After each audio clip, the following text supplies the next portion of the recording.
नाताळ निमित्त सर्व एकत्र येतात, चर्चमध्ये जमून प्रार्थना करतात.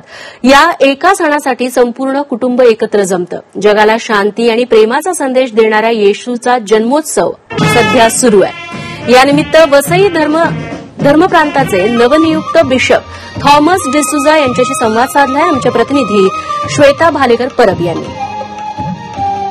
वेगळ्या पद्धतीने हा नाताळ साजरा केला जातो. आपल्यासोबत आहेत वसई धर्मप्रांताचे नवनियुक्त बिशप थॉमस डिसूजा, त्यांच्याशी आपण बोलणार आहोत.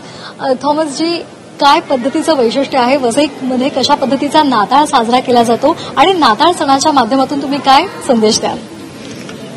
ख्रिसमस म्हणजे परमेश्वराचं मानवावरील प्रेम व्यक्त करणारं चिन्ह. माणसाचं तारण व्हावं म्हणून परमेश्वराने आपला पुत्र या जगामध्ये पाठवला माणसावरील प्रेम व्यक्त करण्यासाठी.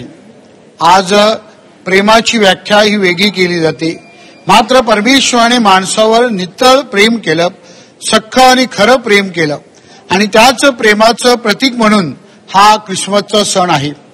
वसई धर्मप्रांतामध्ये, विशेष करून वसई तालुक्यामध्ये ह्या सणाला अनन्य असं महत्व आहे. गेली 400-500 वर्ष वसईतील ही ख्रिस्ती परंपरा आहे आणि ती अगदी उल्हासाने आणि जल्लोषाने ही परंपरा चालू ठेवण्यामध्ये वसईकर खूप पुढे असतात. ह्या सणानिमित्ताने जगभरातील वसईकर पुन्हा एकदा आपल्या घरी परत येतात आणि रियुनियन ज्याला आपण म्हणतो ते एकत्रितपणे कौटुंबिकरित्या हा सण साजरा करीत असतात.